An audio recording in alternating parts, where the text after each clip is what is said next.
कहते हैं कि तकदीर के आगे किसी की नहीं चलती। सोमवार की सुबह जब शेख हसीना उठी तब वह बांग्लादेश की प्रधानमंत्री थी।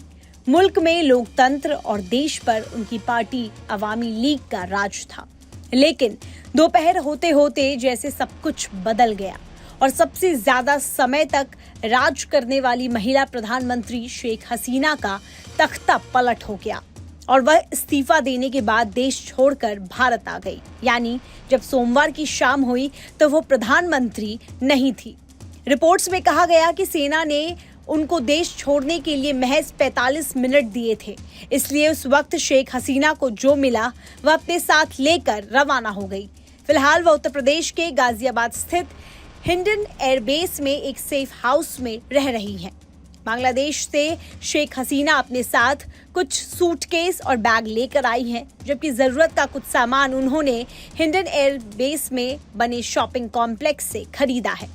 सूत्रों ने बताया कि शेख हसीना के साथ उनकी बहन शेख रेहाना भी मौजूद है, जिनके साथ मंगलवार को हसीना ने अपने और रेहाना के लिए कपड़ों की कुछ खरीदारी की।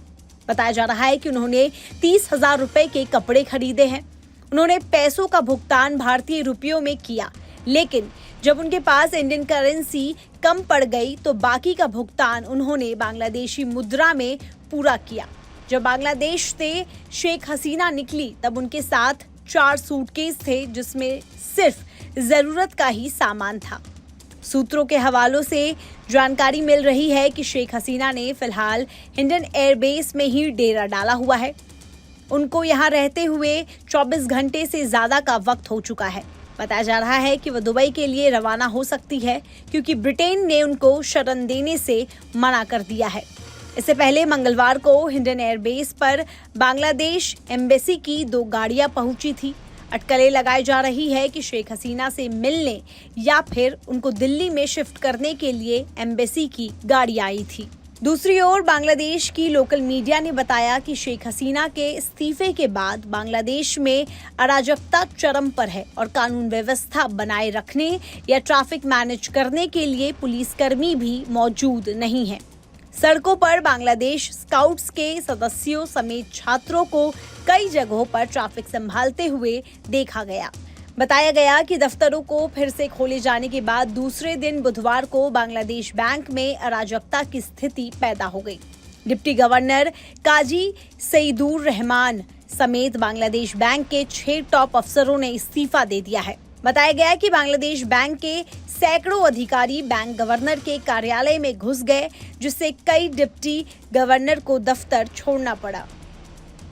हिंसा के डर से कारोबारी भी घबराए हुए हैं। पिछले 2 दिन में फैक्ट्रियों में आगजनी की घटनाओं के बीच कारोबारियों ने बुधवार को कानून एवं व्यवस्था बहाल करने की मांग की, ताकि उनकी फैक्ट्रियां आग के हवाले ना चढ़ जाए। मौत का तांडव भी बांग्लादेश में थमता नजर नहीं आ रहा है। मंगलवार को देश के कई हिस्सों से हसीना की अवामी लीग पार्टी के कम से कम 29 समर्थकों के शव बरामद हुए हैं। सरकारी नौकरियों में आरक्षण कोटा को लेकर शुरू हुए प्रदर्शन के हिंसक होने से अब तक कई लोग मारे गए। मंगलवार को हिंदू अल्पसंख्यकों के खिलाफ हिंसा की सबसे ज्यादा घटनाएं सामने आई। सिंगर राहुल आनंद के आवास पर भीड़ ने जमकर तोड़फोड़ की और 140 साल पुराने घर को भी जला दिया। इसके अलावा उनके 3000 म्यूजिक इंस्ट्रूमेंट्स को भी तबाह कर दिया। बांग्लादेश में कब हिंसा का दौर थमेगा यह भी कहना मुश्किल है, लेकिन अचानक से चुनी हुई सरकार का ऐसा तख्ता पलट होना न सिर्फ भारत ही नहीं बल्कि पूरी दुनिया के लिए स्तब्ध कर देने वाली घटना है। अब हर किसी की इस बात पर नजर जरूर है कि बांग्लादेश, जो एशिया की तेजी से बढ़ती हुई इकोनॉमी है, अब उसका भविष्य क्या होगा। न्यूज नेशन अब व्हाट्सएप पर खबरों के ताजा अपडेट के लिए न्यूज नेशन के इस QR कोड को स्कैन करें।